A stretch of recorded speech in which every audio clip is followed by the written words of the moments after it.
Voilà, donc ici on va faire une vidéo concernant le plan, parce qu'il serait un peu plus que temps de voir le plan après avoir vu la droite. Le plan était une extension de la droite tout simplement, donc ça va être très facile parce qu'on va se baser sur les équations de la droite pour retrouver l'équation du plan. Bon, sachez qu'il y a trois équations pour la droite dans l'espace. Bien sûr, ici on est dans l'espace, bien sûr, hein, parce que si je vois le plan, c'est dans l'espace. Voilà, le plan est inclus dans l'espace. La droite peut être inclus dans un plan ou dans l'espace. Voilà, donc on peut faire de la géométrie analytique de la droite dans le plan. Voilà, mais on peut faire de la géométrie analytique de la droite dans l'espace. Bon, il suffit juste de rajouter une dimension en plus. Le plan étant une dimension 2, l'espace une dimension 3 et la droite une dimension 1. Donc on sait mettre la dimension 1 dans la 2 et on sait mettre la 2 dans la 3. C'est-à-dire qu'on sait mettre des droites dans la dimension 2, c'est-à-dire droite qui est de dimension 1. Hein, il suffit que d'un seul, il n'y a qu'un seul paramètre à prendre en compte. Voilà, il n'y a qu'un seul vecteur de base pour une droite, si vous voulez. Enfin, je vais plutôt dire qu'il n'y a qu'un seul. On va parler en termes de vecteur, hein, pas en termes de lambda, je m'excuse. Là, il n'y a qu'un seul vecteur, je veux dire directeur. Voilà, ça c'est pour la droite. Dans le plan où il y a deux dimensions, donc je sais mettre voilà, la droite dans le plan, mais je sais mettre la droite dans l'espace. Alors, le plan, c'est deux dimensions. Il a besoin de deux vecteurs directeurs. Donc, là, on ne sait avoir qu'un plan dans l'espace. On sait mettre que un plan dans l'espace. Voilà, on ne sait pas redescendre. On sait que remonter. Voilà. Et alors, bon, le point, bien sûr, ce qui est là, c'est le point. Le point constitue, si vous voulez, les éléments, tous les éléments ici. Les points font partie de la droite, les points font partie du plan et les points font partie de l'espace. Bon, le point, c'est l'unité de base qui est la plus petite dimension en fait, hein, la plus petite dimension. Là, on a la dimension, je dirais, pour le point, je donnerais comme dimension 0. Hein. Voilà. Il n'a pas de dimension, le point. Donc dimension 0, dimension 1 pour la droite, dimension 2 pour le plan, dimension 3 pour l'espace. Voilà. Donc, ce qui veut dire que si la droite peut aller dans le plan et dans l'espace, le plan ne peut aller que dans l'espace. Ne s'englobe que dans l'espace. On va dire que la droite peut être incluse dans un plan, mais la droite peut être incluse dans l'espace. Maintenant, ce qu'on peut dire, c'est que le plan pi est inclus dans l'espace. Et qu'un point A peut être inclus dans une droite, un point peut être inclus dans le plan, et un point peut être inclus dans l'espace. Bon, ce qui veut dire que, pourquoi je dis ça? Parce qu'en fait, tout simplement, c'est une extension. C'est une extension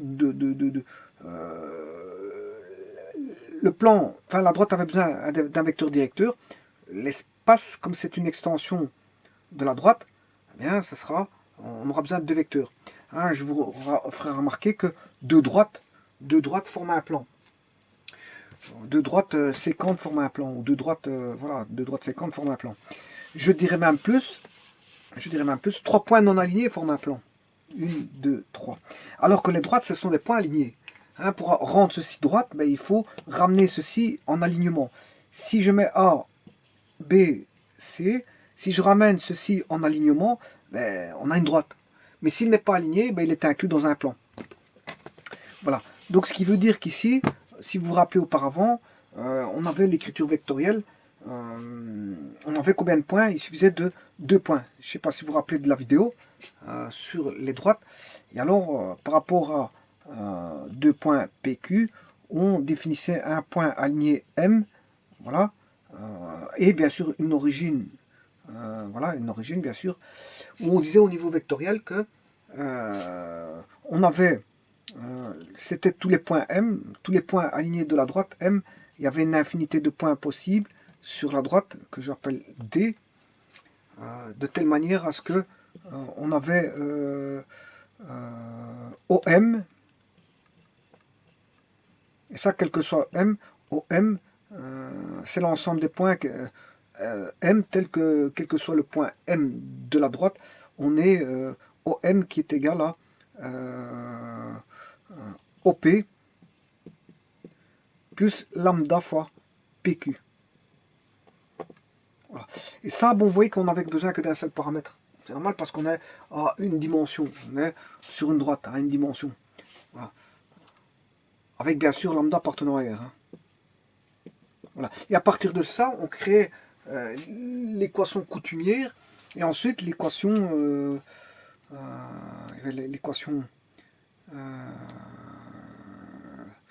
coutumière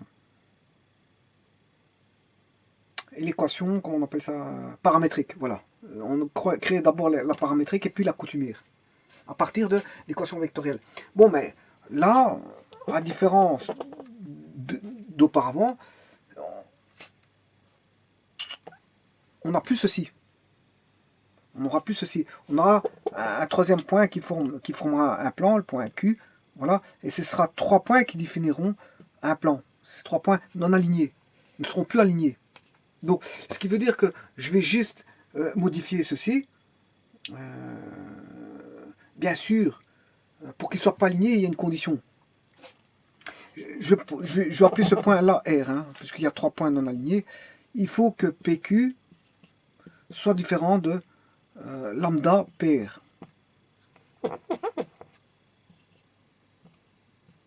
Voilà. Donc PQ doit être différent de lambda PR. Ça veut dire que PQR ne doit pas être aligné parce qu'ils sont, s'ils sont alignés, ils sont sur une droite. Donc il faut fatalement avoir cette condition-là. Et je dirais qu'elle est très importante, cette condition-là. Parce que sinon on a une droite. Hein. Si c'est pas une droite, c'est un plan. 3 points qui sont alignés, c'est une droite. 3 points qui ne sont pas alignés, ben, ça forme un plan. Ces 3 points forment un plan. Voilà. Donc, on va faire en sorte que ces 3 points ne sont pas alignés. Donc, je vais redéfinir maintenant l'équation vectorielle avec 3 points PQR non alignés, dans le sens où PQ différent de lambda PR. Ils ne sont pas alignés. Ça, c'est une condition, je veux dire, fort importante pour les équations de plan. Et alors, l'équation vectorielle s'écrira, bien sûr, quel que soit M, quel que soit le point M du plan, on est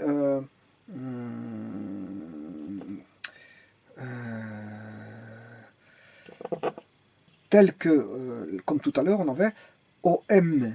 M, c'est n'importe quel point du plan. Et là, on aura deux OP, comme on avait pour les droites. Hein. Ça, c'est pour les plans. Et pour les droites, bon, je peux réécrire l'écriture. Hein, tel qu'on a OM est égal à OP plus lambda PQ. Voilà. Alors ici, à la place de se retrouver avec un seul paramètre, mais ici, bon, les droites, fatalement, on n'a qu'un seul paramètre. Alors, ça, c'est pour les droites, on n'a qu'un seul paramètre. Mais pour les plans, on aura 2 paramètres. Alors, on aura PQ, bien sûr, et PR. Voilà.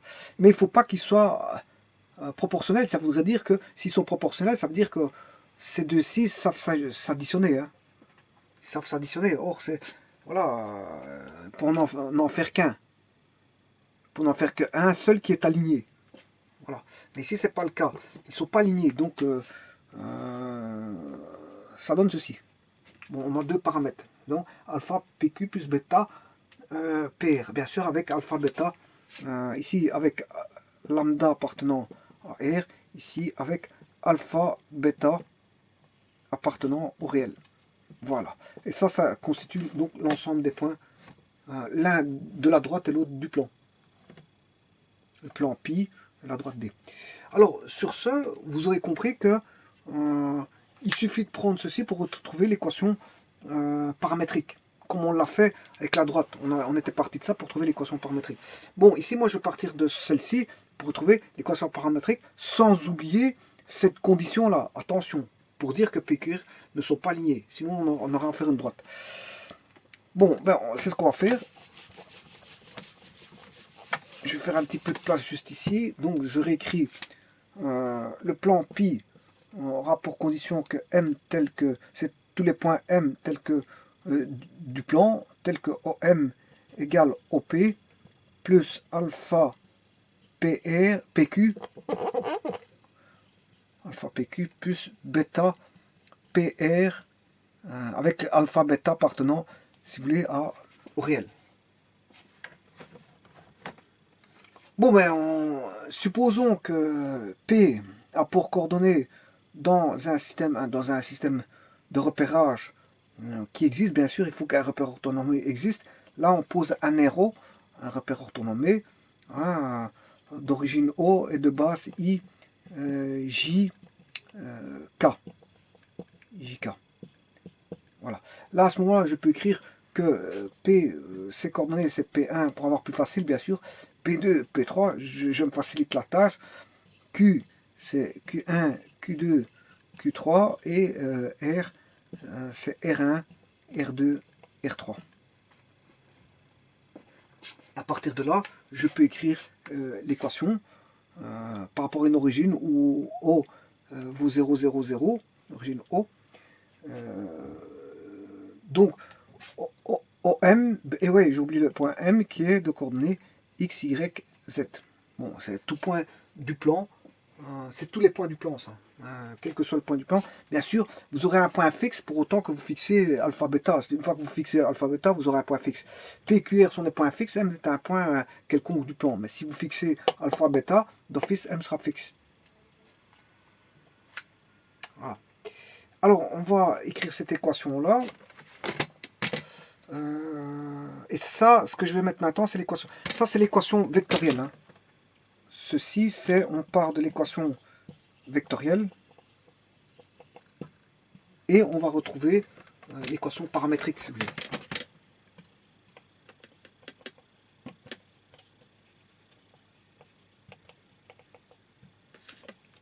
Voilà. Alors, on aura ici OM, c'est x moins 0, puisque l'origine c'est 0. X moins 0, Y moins 0, Z moins 0. Voilà.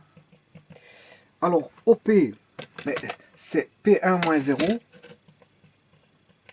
P2 moins 0, P3 moins 0. Voilà. Plus alpha. Alors PQ, c'est Q1 moins P1, Q2 moins P2, Q3 moins P3, plus bêta. PR, c'est R1 moins P1, plus bêta R2 moins P2, plus bêta R3 moins P3. Voilà, et ceci, vous allez me dire, oh, mais qu'est-ce que c'est ça? C'est les composantes des vecteurs IJK. Hein, ici, c'est tout ce qui est I, que bon, on ne met jamais le I. Hein, vous avez bien vu l'équation vectorielle, j'ai été rechercher tout simplement les composantes. Hein. Il faut faire la soustraction de l'extrémité moins l'origine. Soustraction de l'extrémité moins l'origine. Parce que c'est des vecteurs. La soustraction de l'extrémité moins l'origine. Mais l'origine ici, c'est 0, 0, 0. Donc, voilà. Mais il faut le faire 3 fois.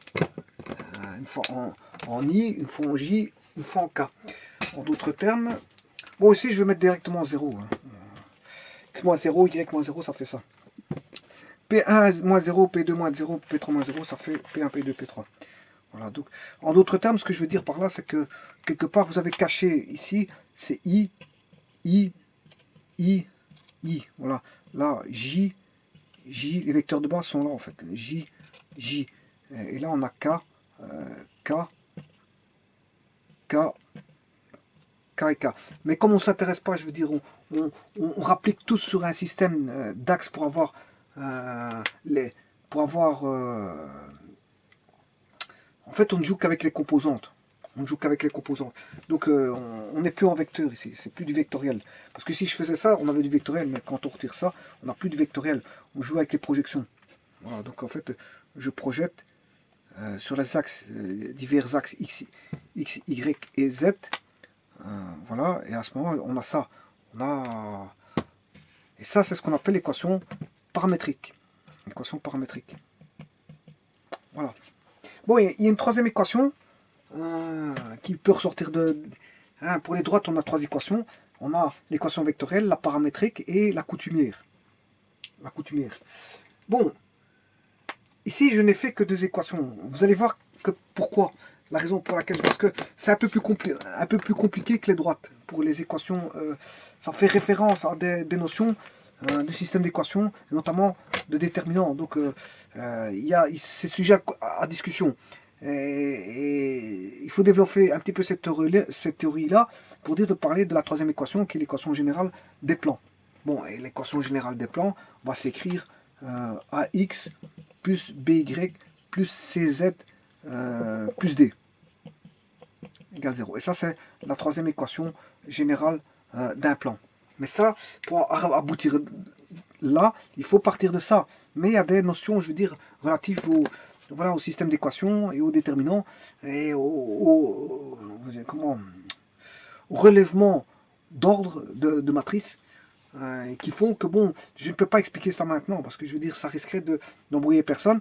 Donc, ce que je veux dire par là, c'est que je vais aller étape par étape, en montrant certaines petites choses. Voilà, en montrant, je vais aller étape par étape, pour ne pas brusquer et ne rien comprendre à l'origine de ça par rapport à ça. Voilà, il y a une raison à ça. D'ailleurs, il y a des gens qui, pour arriver à ça, font des théories un peu spéciales. Hein. Ils ne partent pas de ça pour arriver à ça. Voilà, ils partent d'autres théories pour arriver à ça. Voilà, ils montent par gradation pour expliquer ça. Voilà. Bon, moi, je vais essayer de tenter d'expliquer ça de deux manières. Par gradation, d'une certaine façon, vous le verrez dans certaines vidéos. Mais je pourrais partir de ça aussi. Je pourrais partir de ça pour arriver là. Mais je vais aller par gradation.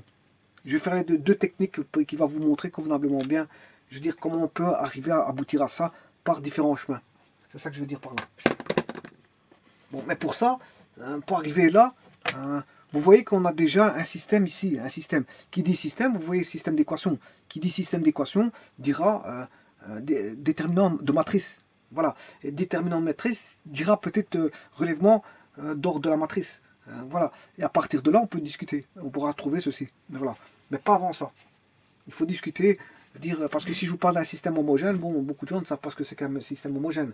Voilà. Voilà, rien qu'à discuter. Si je parle d'une solution triviale, les gens ne comprendront pas ce que c'est. Donc, voilà, je ne vais pas entamer directement la chose maintenant parce que ça risquerait, je veux dire, de prendre beaucoup d'informations sur les systèmes d'équations et sur les, comment est-ce qu'on appelle ça, les systèmes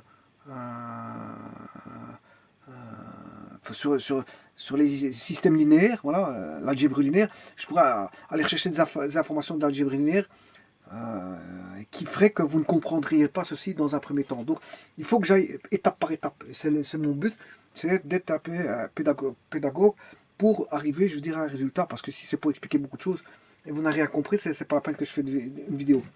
Voilà, je vous remercie beaucoup. Donc, il y aura trois équations. Hein. Par là, il y aura trois équations. Mais la générale, je la verrai plus tard.